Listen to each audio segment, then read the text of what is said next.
government of everything. Okay, we're here today with Piers Corbyn, brother of the Labour leader. He's famous for being a weather activist or weather analyst, long-range weather forecaster. And also, he's also famous as what they call a climate change denier, and he protested against Extinction Rebellion. We've got someone from Extinction Rebellion here, not an official representative, but someone who's with who was associated. We've got many other people here will no doubt have questions, ideas, and issues that they can raise. And also, because it's being broadcast on YouTube, anyone who's watching this discussion can participate by looking up material, raising questions online, and then perhaps we can follow that up later on by analysing whether those things are right or not, and people can assess for themselves what the data, evidence, ideas are, and we can progress this in future discussions. So at the moment, I'll just give a little bit of, I'll do a sort of pretend interview with Piers because we know each other. My own position, just to make clear, I'm not convinced by the argument of man-made climate change either being dangerous in and of itself or this sort of, universal extinction emergency thing. I don't agree with that. But I have never accepted the idea that that's totally incorrect. So I'm sort of ambivalent on the question. But I've known Piers quite a long time, and whenever I've discussed the questions with him, I think he's provided serious answers to questions that I posed, which when I went and checked up, they did check out. So that's where I'm coming from. Over to Piers, effectively. How long have you been studying the climate? Since I was 5 years old. 5 years old. Okay. What got you into it? Well, my dad said, look, this is all science up there and it's all happening. And, I was always interested in the sun and the weather. And when I was a teenager, I made a weather station and, reported on that to the nearby airfield and then went to Imperial College and did physics and theoretical physics. Okay, in your view, what drives climate? The sun. Meaning what? So, the driver of the climate, the provision of heat is from the sun, and the efficiency of the heat transfer and the interactions of the sun and the earth are controlled mainly by the solar wind, which is the rush of particles from the sun, which is generated by what's called solar activity. Anyone want to cross-question that? Anyone want to cross-question what he just said? Okay. Sorry. Dr. Corbyn, can you tell us what your PhD... Oh, you don't have a doctor. PhD? Next to your mouth. Sorry. Okay, got it. Okay. Okay. So in Imperial, you've got a degree in physics. Yeah. Okay, cool. You could have just called. Do you want? Yeah, that's right. Say what I have got. Okay. I got a Royal Scholarship to Imperial College in 1965. I wrote some scientific papers when I was still 17. 3 scientific papers, and I got a first-class degree in physics and then got an MSc in astrophysics and have had more scientific papers published since the ones when I was a teenager. Okay, when they say the consensus opinion amongst scientists is that climate change is man-made, what's your answer to that? It's bullshit. What's your answer? In one word, that's what I would say. The answer is that is not true. There isn't a consensus of any meaning. The so-called scientific paper which reported what they claim was a consensus, it was a list of papers where people had published measurements of like the speed of snails under extra CO2 and got money from global warming foundations, etc. But they did not say in their studies that they believed that CO2 was causing changes in climate. At the most, 3% of those studies did say that. The rest said nothing at all. Recently, there's been a petition signed in America by 30,000 graduates of science and engineering who say they do not see evidence for man-made climate change. Okay, but taking that to one side, It's not a does question of it opinion. does it matter whether 99.9% of scientists say climate change is man-made? No, it does not matter, because at the time of Galileo, for example, 101% of scientists were against Galileo, but it turned out he was right. Okay, gentlemen here, what did you want to say? No, what I wanted to say was the big oil companies have tremendous interest in claiming that that climate change is not happening as a result of what their activities are.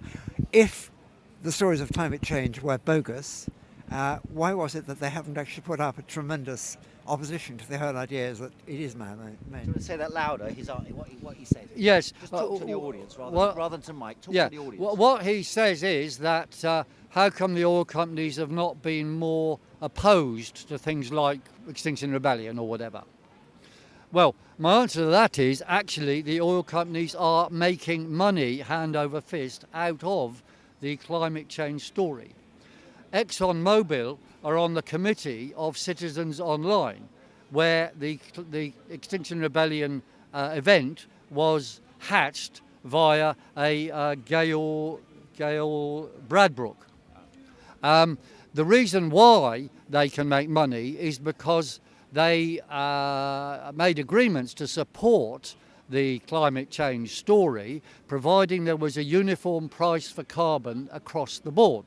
Now that meant that the increase of pay that farmers have to receive for burning food, like burning maize, they've got to be paid more than they could by selling it as food, put up the price of energy. So basically the oil companies have doubled profits on 98% of world energy and given away 2% of world energy, or possibly 4%, to various so-called sustainable operations. Now, I know directly that all this is true because I can tell you the story of what happened in 2004, and I'll be as brief as possible.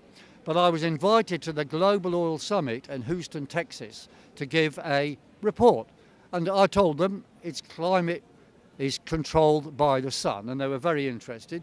And this was a meeting of all the top oil companies, Putin's chief scientific advisor, and the American military, right? It was 100 people tops there.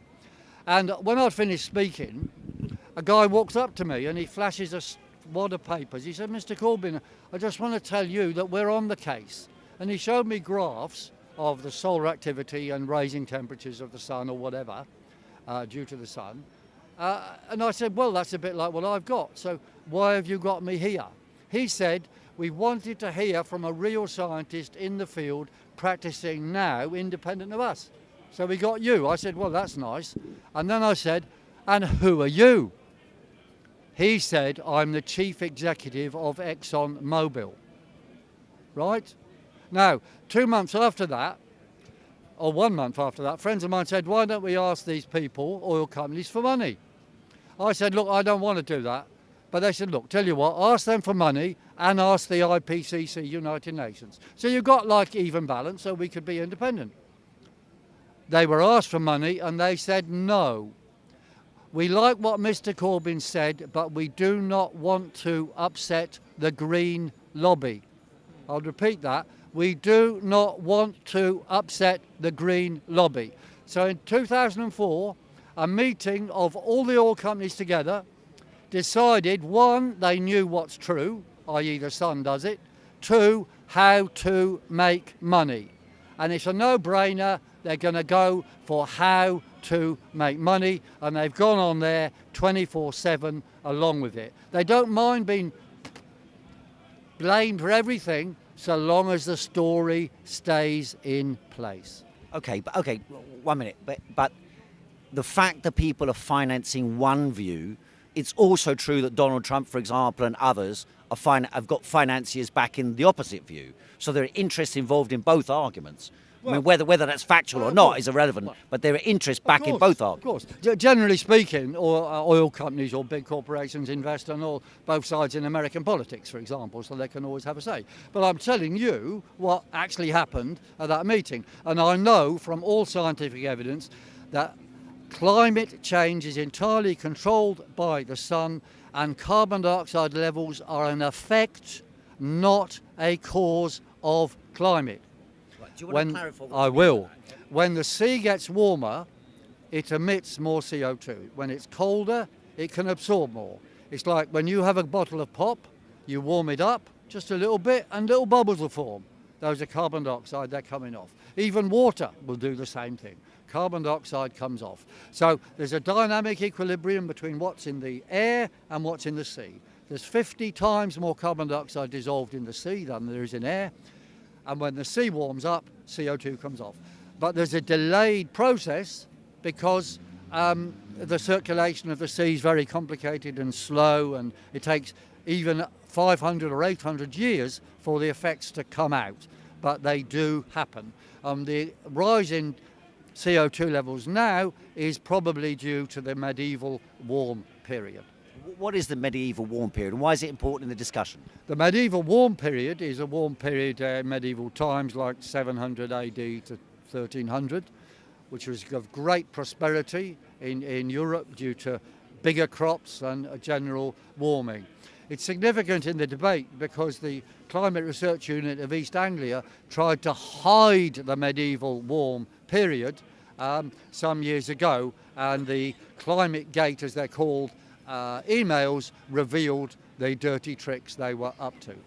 What sort of temperature difference was there between now and the medieval warm period? Was it warmer then than now? Definitely, it was warmer then than now, yes. 1 or 2 degrees in the temperate regions, possibly 2 or 3 degrees in temperate regions, but more like 1 or 2. The world as a whole will be half or 1 degree warmer, but the key thing about this changing climate is it's all controlled by the jet stream, and that is controlled by solar activity. And the biggest changes in temperature and weather systems happen in the temperate regions, North Hemisphere and South Hemisphere. Is there evidence that you can point to that shows the lag between rising temperatures caused by the sun and CO2 increases? Yes. The ice core data sets of the end of the last ice age and the ice age before, for example, show that when the seas warmed up, CO2 levels went up 800 years or 600 years or so later. Now, the experts in the climate field, namely Joanna Haigh is one of them from Imperial College, admitted in a public meeting that Piers is right on that. But she says what happens is extra CO2 comes off and then causes warming. Now, because that is an assumption, because actually it isn't true, because again, the peak of that CO2 is after the peak of warming. So the extra peak, as he calls it, doesn't cause any warming. I repeat, CO2 is is caused by an effect of, a result of changes in climate, not a cause of it. Okay, open up the floor. What would you like to say first of all? Could I hold? Yeah.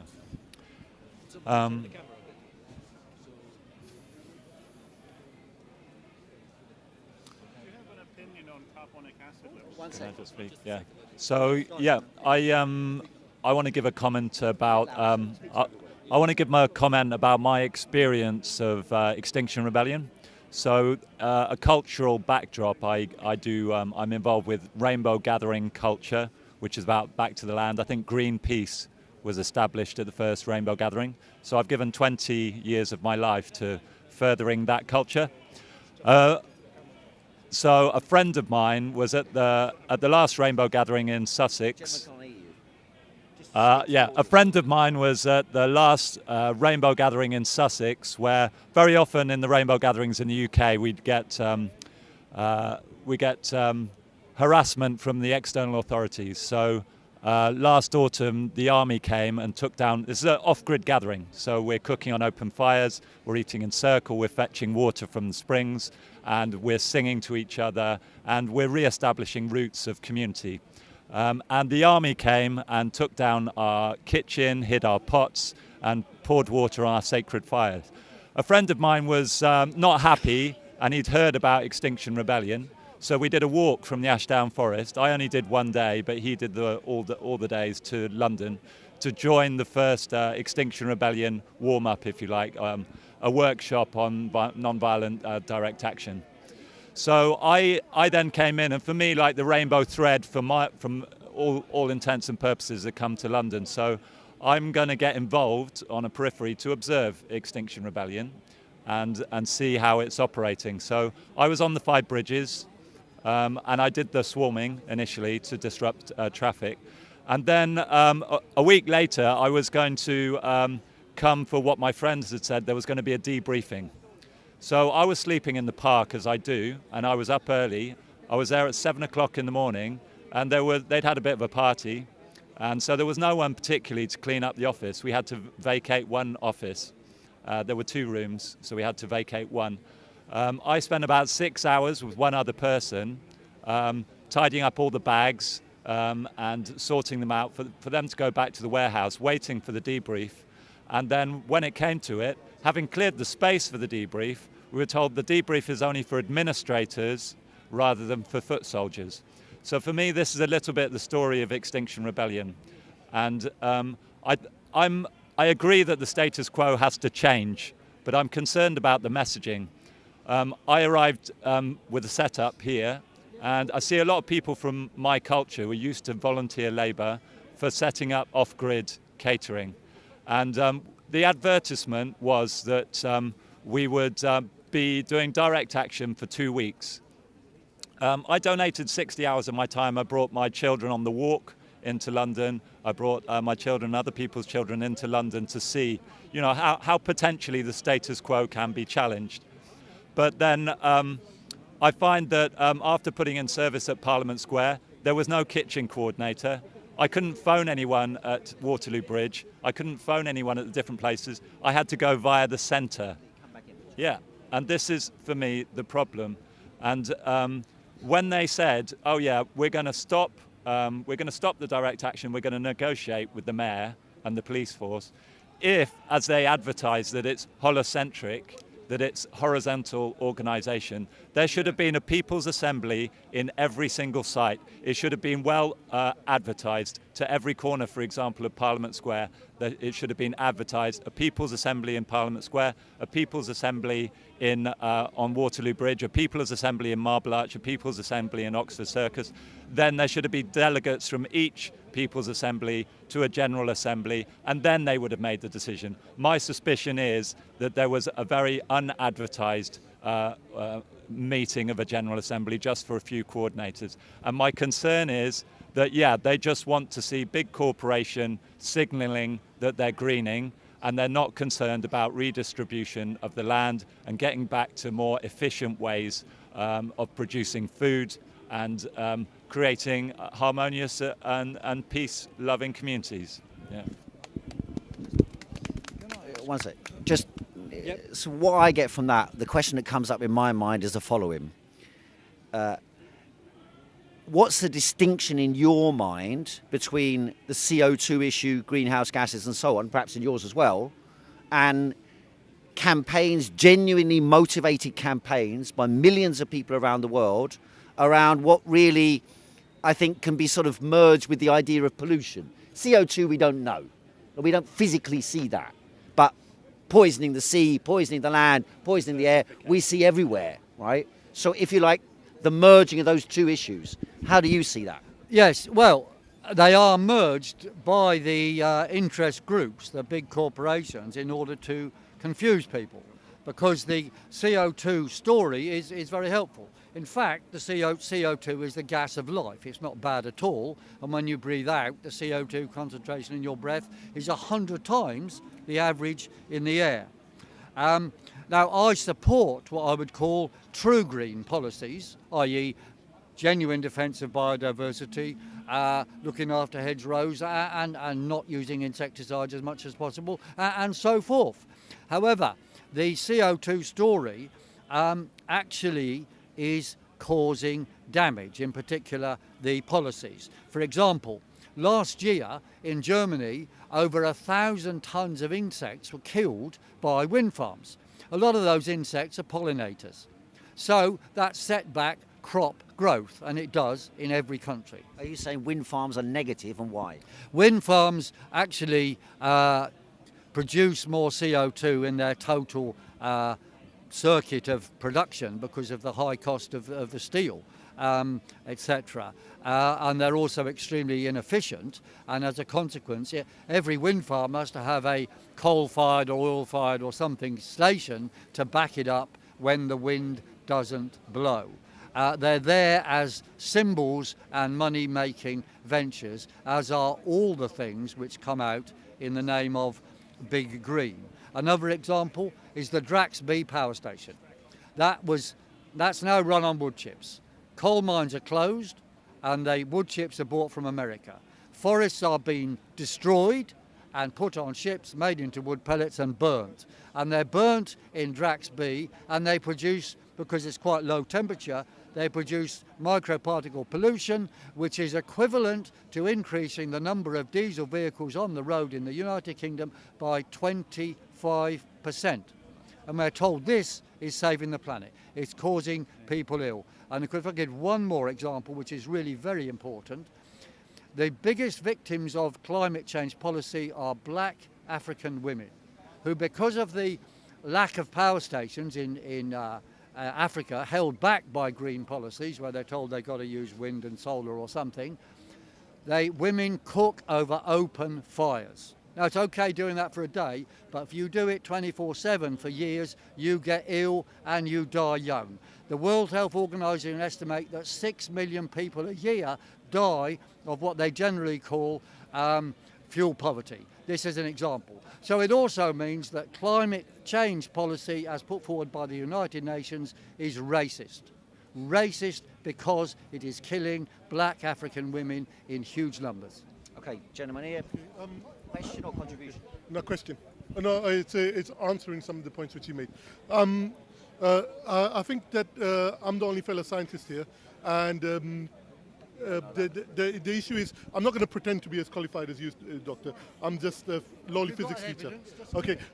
The first issue is that different gases have different rates of absorption, reflection, and transmission. Carbon dioxide and methane have higher rates of reflection than other gases like nitrogen and oxygen. So, that's one issue. The other issue is what you mentioned about wind farms. Sorry. Okay. Wind farms. Sorry. Okay, sorry. Okay, wind farms can economically compete with most other ways of producing electricity. It can even compete with coal. Coal is cheaper in general, but it can compete cost effectively with wind farm. But there is an issue that the wind doesn't blow when you want the electricity. So you will always need other means. If the wind farm's blowing 24/7, yeah, that's true, yeah. but you see they can't. They can't, yeah. So you will always need other, but they can contribute. Okay, what was the last thing which you mentioned I wanted to answer? Oh yeah, about burning wood. Draxby power station. Yeah. Okay, the issue about microparticles is that there are methods of removing that, using electrostatic. So you can remove the particles these days. Well, let's go. No, my question is to you. I saw one of your videos. Oh, to you. Okay. Sorry, what? Yeah. Oh, okay. The issue of microparticles, that is important. There is an issue of cost of how much you remove. Currently in Draxby, the pollution is, as I said. I think there is an issue, though, that maybe it's improvable, and I'm working on various researches to improve. I think the issue of microparticles from diesel engines, better catalytic converters could be made. There would be a cost, but they could be made. I don't think diesel is automatically going to be as polluting as it is now, but right now it is seriously polluting. You talked about the fourth revolution, and there is a summit next year in Japan somewhere. I saw your video. If you put some more information, so we all can learn a bit more, because your video was very short and said the fourth wave of industrial revolution. and they're meeting and they want us to pay, not the private. If you add on to it, please. Actually, what I'll do on that is just at this point in the video when it's online, I'll post material on there that deals with that, because it's not me, the focus of this discussion here, yeah? Yeah. Could, yeah.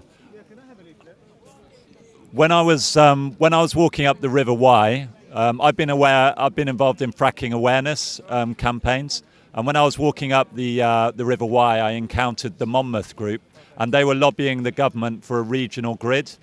And basically their premise was, if you get off the national grid, then you no longer need to be dependent on big corporations, but you can get big business involved in regional grids. And then you can cut it down to, within that regional grid, you can have town grids, and then small business can get involved. And once you get down to small business, then you can use recycled materials to make your small wind turbines. And ultimately you have street grids, and each house can become a power generating facility as well as a power using facility. And you can use exactly the same principle for agriculture, that food doesn't need to go 4 times around the planet before it gets on your plate, that food should just travel, maximum a mile or so, and you just import what you can't create, like luxury goods. And even those things like mangoes should be sun-dried, so there's less volume to transport, and that you don't need to refrigerate and use freezers for them. What do you think of that as a way forward? I think all those things are great. They're all great. And the important thing to understand is the big corporations don't like that. And if you look at who's funding this, who's behind it, I mentioned already that ExxonMobil and 5G oligarchs are on the committee of Citizens Online, which spawned the Extinction Rebellion. And furthermore, Greta Thunberg is Greta. Thunderbird, all right, is managed by a certain Louisa Neubauer.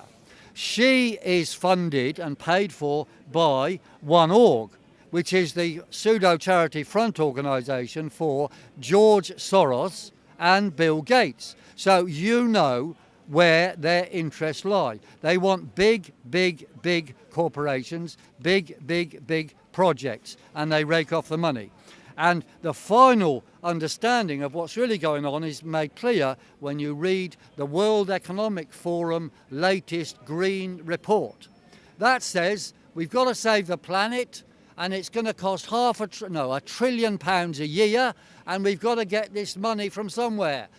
The 71 biggest corporations in the world have got a lot of money locked away. We have to unlock it.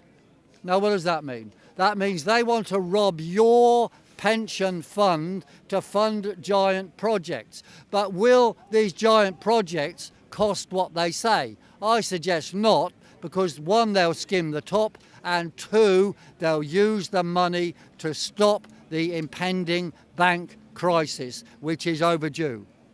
This stuff is to work the world into a frenzy to save the worst aspects of corporate capital. And kids are being brought on board, and I use the word brainwashed because they get really upset, and grown-ups are being bullied by these kids' movements, if you like, a bit like what happened, in previous, dare I say, interwar activities. This is completely wrong. We have to have accountable science, open government, like our guy here is talking about, but anything Extinction Rebellion does, if it becomes radical, like grass movements, will be opposed, which is why the main demand of Extinction Rebellion is the government must heed us and take action to stop the climate crisis. Well, you cannot stop climate change, but when they want action, the government can spend lots of money, yes, and on your behalf will help rob the pension funds. That is what it's about. Who here believes that no one should be allowed to deny climate change, whatever that means? Who here believes that? You believe that? No, I think everybody should be able to voice their free opinion. Right, but who believes that someone who doesn't believe in climate change or takes a position that Piers got... You believe he's wrong is another question. if you believe someone's wrong, it's one thing. But believe that it's wrong, that you shouldn't, for example, be able to broadcast anyone on television who opposes the idea that man-made climate change. Like that about is things which the only things I feel that way about is issues which are issues of life and death, like vaccine denial. Yeah, but he, sir, okay, I think he has the right to say what he does, so I and people like me can oppose it, because one of the issues, because he mentioned, I've opposed many things which he said in front of you, and another thing which, so for example, he mentioned the issue of chopping down trees to burn to generate electricity, and I disagree with what he said. I think that process is carbon neutral, because the trees which are chopped down, new trees are grown, and younger trees absorb more CO2 than older trees. When I was a kid and went to Malaysia where my father lives in the 1970s, the sky was clear blue every year. Clear blue every year.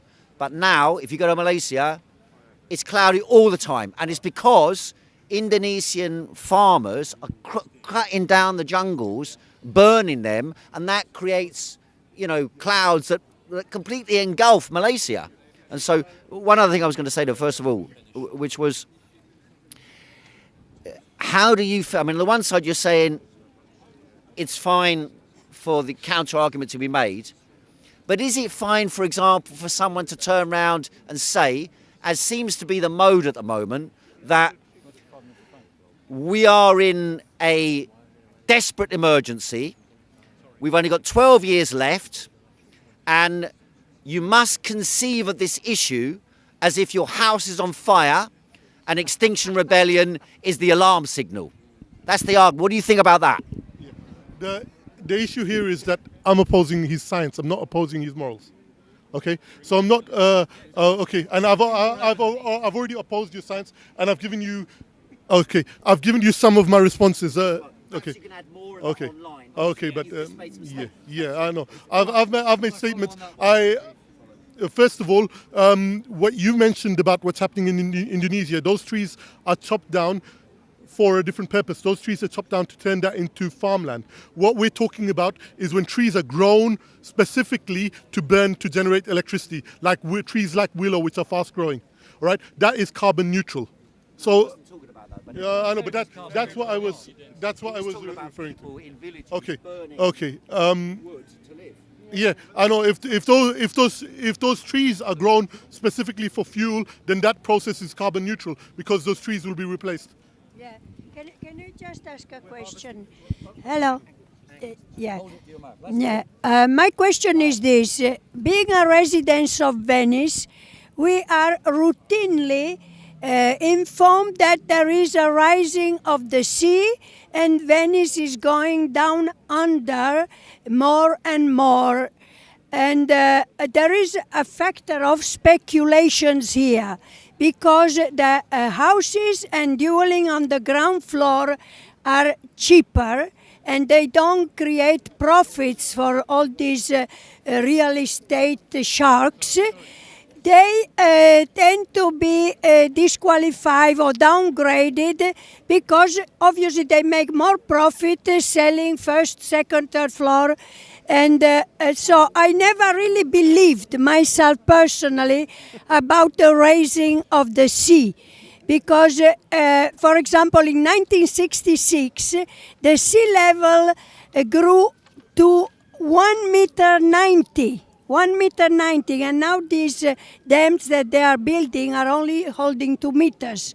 So we think, well, if there is a climate change, what's the point to put so much money in the dam that would only hold 2 meters? And in 1996, there was very little issues about climate change, but it reached 1.90 meters.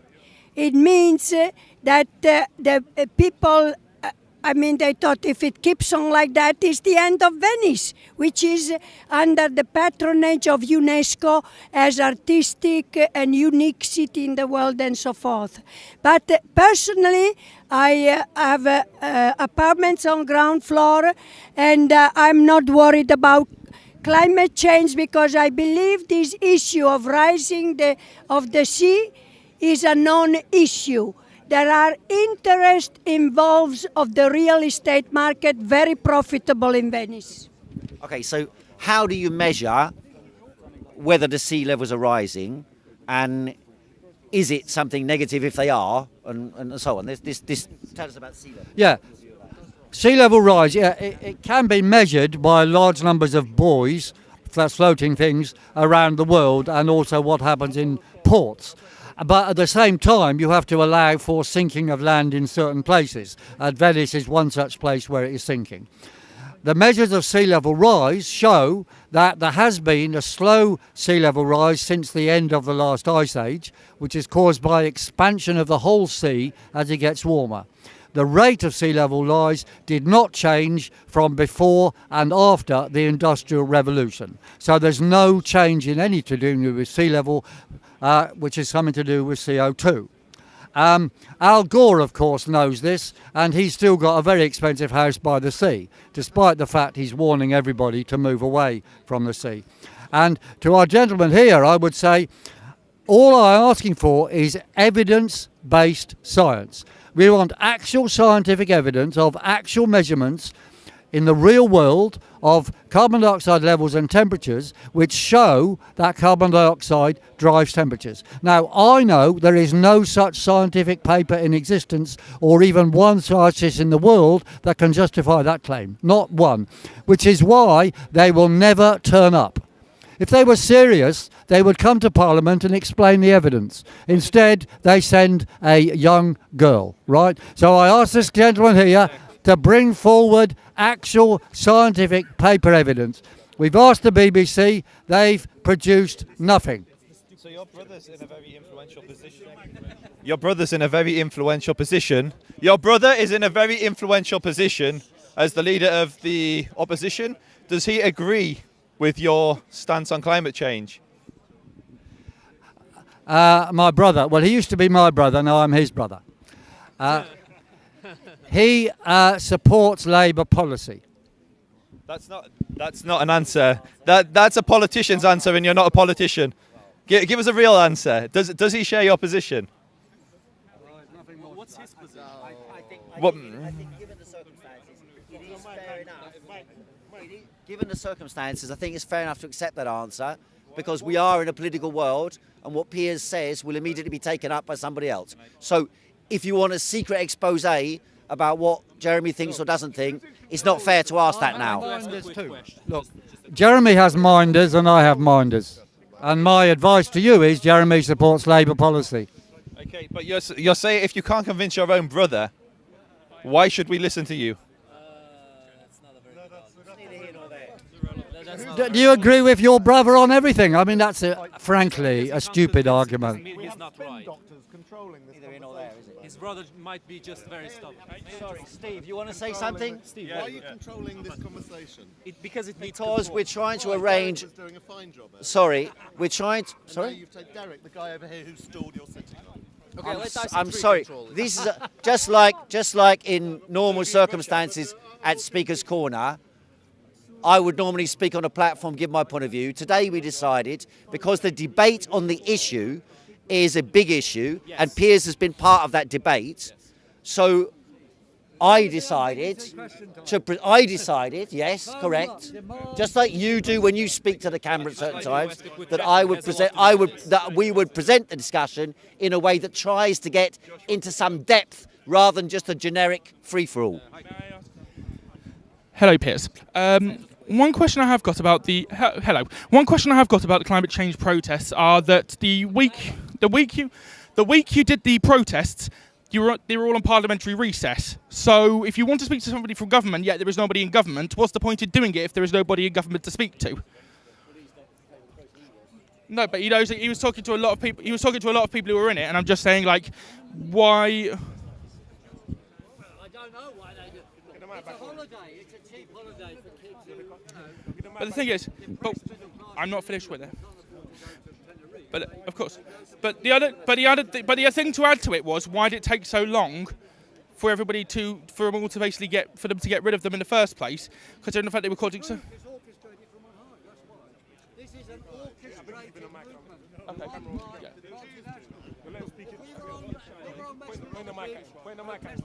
Okay.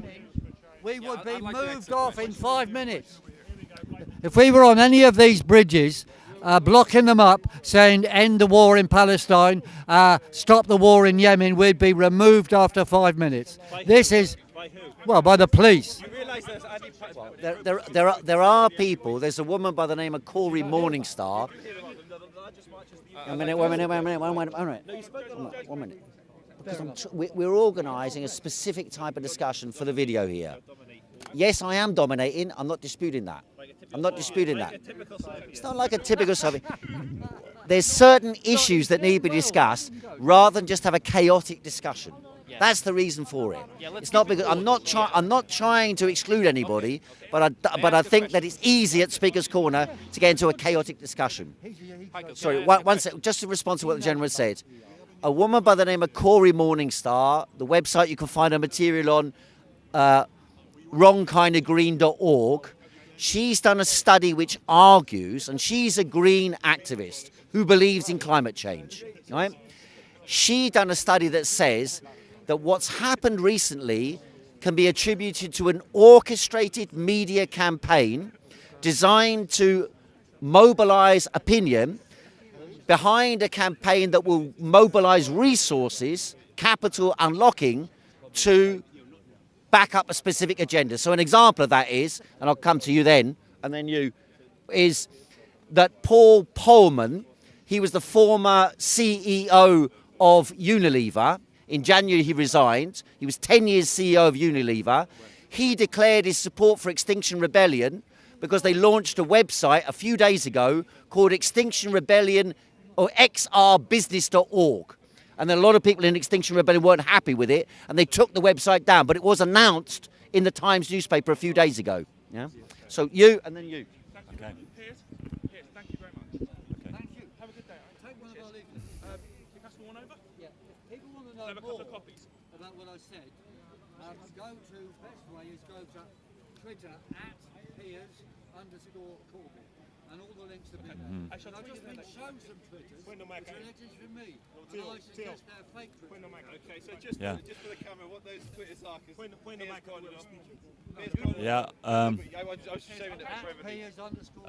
Am I next or? Yeah. So, can I just I just want to make. I was watching the parliamentary debate on climate change, and while baking my vegan cakes, I'm a vegan activist, and Kerry McCarthy, who's a vegan MP, who asked the question. I've been sat here for 2 hours, and it's all about oil, and it's all about big business. What about the food sector? The food sector is covering most of the Earth's surface, and I don't even know because I'm not into politics, but the Tory person who was holding the meeting, who was saying, "Oh, we've had a good turnout," and there was hardly anyone there. There was maybe a quarter of the MPs were there. They've had a good turnout because of Extinction Rebellion and Greta Thunberg, but there was hardly anyone there. Anyway, she said in response to Kerry McCarthy, "Oh yeah, I think there's technological solutions," and my feeling is that she was referring to stem cell meat and referring to stacking food up in warehouses. Now, I don't think that technological solutions is just going to debilitate the people of the planet. What we need to return to is natural systems of providing food. Yeah. Thank you. All right. I think you made some very good points here. I'm very interested in this conversation. So I would like to ask you about what do you think about the, on one side we have the shrinking of the Arctic ice, and on the other side we have the increasing of the Antarctic ice. I would like to see your point of view on that, because I think you're making some very good points, and I think you can explain that very reasonably in your way. And you're from France? No. Oh, I think bad guess. Okay, but I support the Yellow Vest. I just thought I'd like to mention. You're what? Ukrainian. Ukrainian. Okay. Good to meet you. Right, Arctic ice. Well, currently Arctic ice is expanding as well as the Antarctic ice, but the BBC only report half the story. In terms of the glaciation, the largest glacier in Greenland and the most significant glacier in the world, the Amundsen Glacier, I think it's called, is growing. And it's been growing for the last year or so. And this is highly significant, and the warmists don't know what to say. In terms of snow cover, the annual snow cover levels, the largest extent is measured every year. The largest extent of Northern Hemisphere snow cover this year is highest than it's been for 50 years. We are now in a world cooling period caused by low solar activity.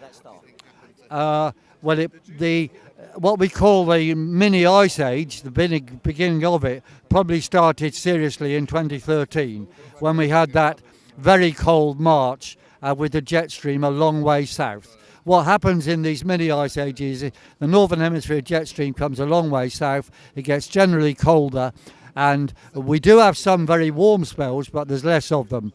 And you have some extreme cold spells in winters, as have happened in North America, for example. And they all mean crop losses. Last year, and food shortages. Last mini ice age, a lot of Germans moved to Spain. So there is a climate crisis, but it's the opposite to what they claim. We should be setting up, I would say, instead of Extinction Rebellion groups, we should have Action for Life groups in every town where we demand the truth, the real truth, and take action to defend agriculture against the impending cold. Thank you. So,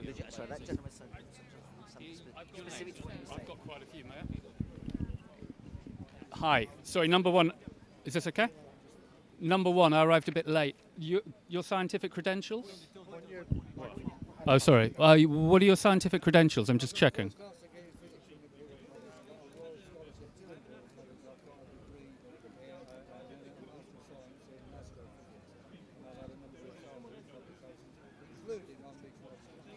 Thank you. Would you concur then, when David Attenborough and James Lovelock 10 years ago stood up and showed us pictures of the North Pole shrinking, which are still online, they were mistaken, yes?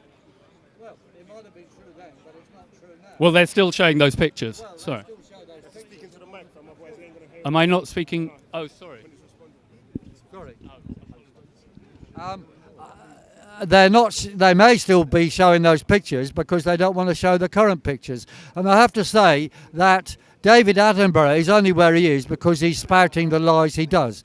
David Bellamy, his predecessor, was sacked the moment he spoke the truth about climate.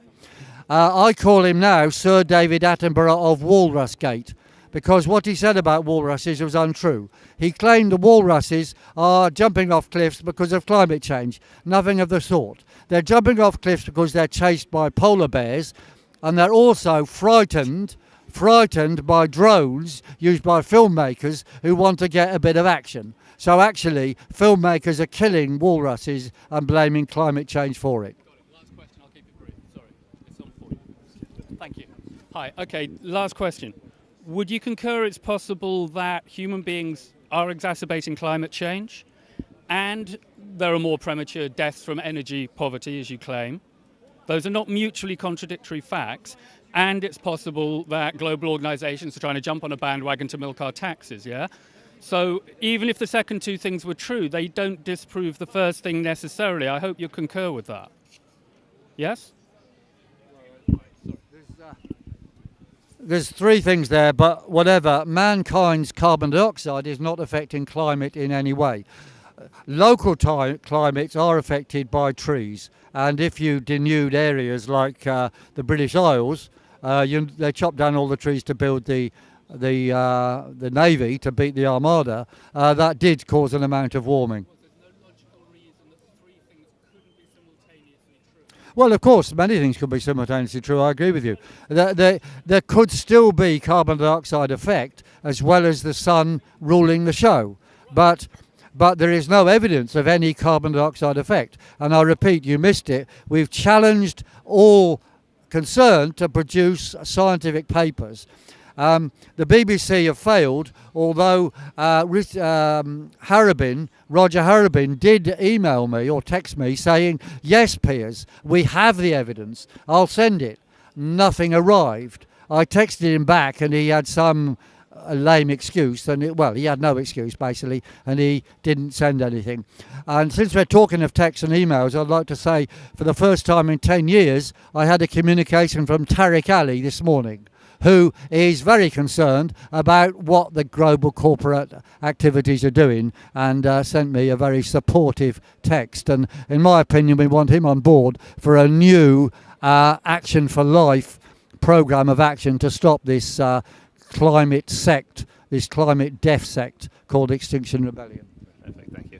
So one of my concerns with this whole conversation is the shadowy they. We keep on talking about they, big business and various other things. And as I showed you, Piers, not so long ago, like literally 5 minutes ago, I've got a tweet here that Piers retweeted. It was originally... okay. Okay. It's a fake tweet. Right, it's a fake. Let him make his point. Okay, so so Piers is denying it. The internet says otherwise, and we'll then go on to Mark Windows, who you are an associate of, and it all goes back to the they. So here he's retweeting something which says it was by someone called White Knight, I assume a white supremacist. They will force Trump into war. What do you think happened to Hitler, Bilderberg, CIA, IMF, banker gangsters? They are the problem. There's a picture of Lord Jacob Rothschild, a famous Jew, imposed over a Nazi flag, talking about the Bilderberg group. There's another which you touched on Israel-Palestine, of Netanyahu controlling ISIS with one hand and using ISIS to attack the West. And so when you talk about they and the oligarchs and who are you referring to? Well, I have been very specific. A former chief executive of ExxonMobil is on the committee, the management board of Citizens Online.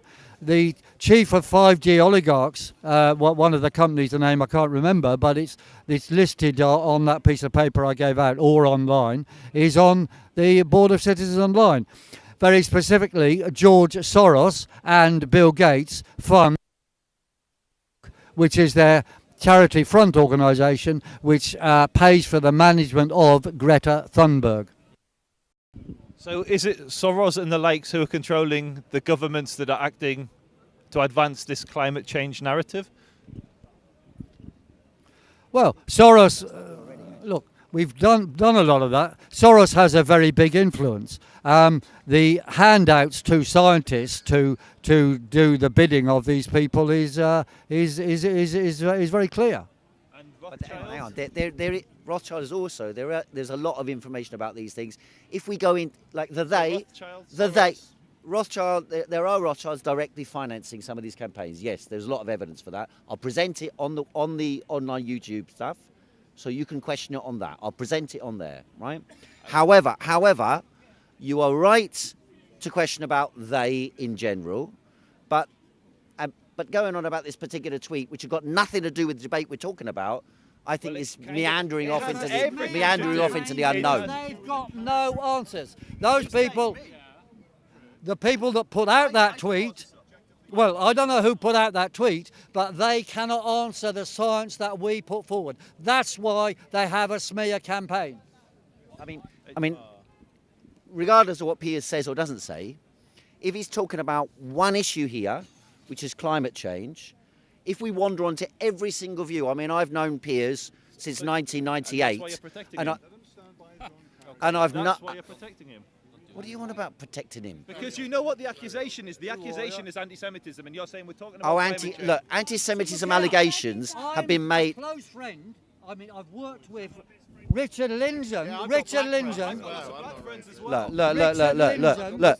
The whole discussion about anti-Semitism, regardless of what you're saying about Piers, it's been thrown into the air thousands of times in the last 2 years about Jeremy Corbyn, right?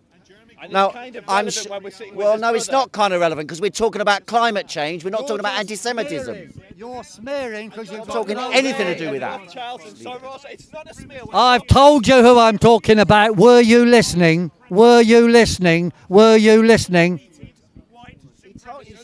No, I haven't retweeted no white supremacist anything ever. Mark Windows does many things and he can answer for himself. Okay, guys. Let's focus on the scientific point of view. Whether somebody is or not an anti-Semite does not negate what he's talking about scientifically. Sorry? It doesn't matter. We're not talking about anti-Semitism now. I'd like to ask a question about this, about global warming and about all this stuff. Sorry. Do you think that... It's not your debate. It's not your debate, Heiko. It's not your camera. Not your camera. Not your stool. Not your tarmac. Let's be quite clear about this. This is my debate. What are you talking about? Who the One, hell are you? I'm answering you. I'm a speaker who's been speaking at Speaker's Corner. I'm a speaker who's been speaking at... You made a statement to me. I'm answering it. Yes, it's my debate. Why is it my debate? Because I organised one for 1 minute. The gentleman here is saying, is it my debate? Yes. Why is it my debate? 1, I organised for peers to come down here. 2, I discussed with the gentleman here about laying out the chairs and how we'd organise the debate. 3, I discussed with Leon about arranging this a day ago. So this is an organised debate which I organised. I normally speak at Speaker's Corner myself. I have come down here specifically to organise this debate because it's been discussed over the last 2 weeks about Extinction Rebellion. That's the subject of this meeting. Exactly. If you want to have a subject meeting about anti-Semitism, fair enough, but we're not having it here now. We're not having it here now. We are not having it here now. Sorry. Thank you. All right, I'd like to ask you just one. Sorry, just ignore. I'd like to just ask you one question. Do you think that human development? Do you think that human? Sorry, guys, your questions will come a bit later. Let me just ask something. Do you think mankind has any ability, just in their industrialization, let's ignore warfare, any ability to influence the climate unwillingly? For example, with their development, they will ruin the climate. For example, in terms of warming or cooling or stuff like that. Not in terms of the basic pollution of the oceans. In those terms, obviously, they can influence it. But in terms of like climate. Do they have any ability of doing so, or no ability, zero? Well, they have a small ability. The destruction of forests does change local circulation, and that is an effect on climate. Carbon dioxide produced by man has no effect on climate whatsoever. The so-called physics of back radiation denies the first and second laws of thermodynamics. And if you go onto our website, you can read about it there. And there's no scientific paper in existence which produces evidence that carbon dioxide levels change climate. The fact is the other way round. I see. Thank you.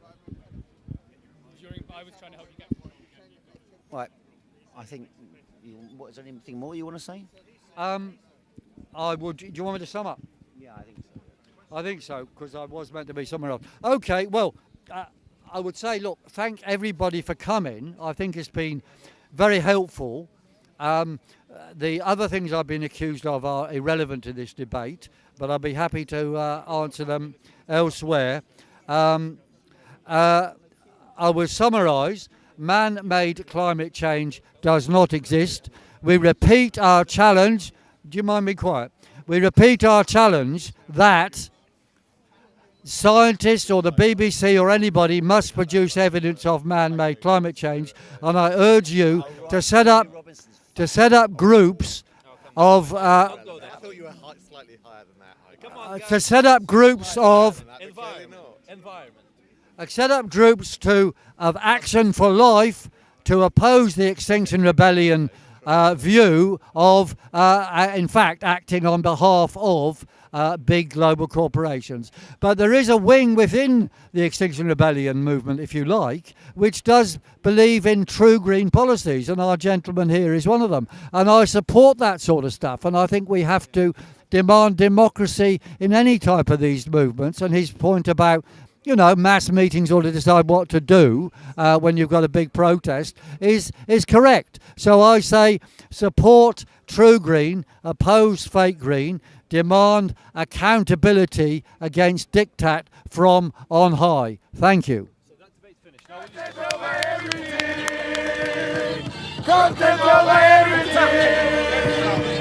From now to Man, say it straight. Man, don't listen to BBC. Man, don't listen to ITV. Well, I'll talk about what people want to talk about, which I suspect is more of this. Anti-Semitism crisis. You're not talking about that. There we go. There he was. And this is what happened. This is what happened. This is what happened. Why? You talk about Rothschilds. You talk about Soros.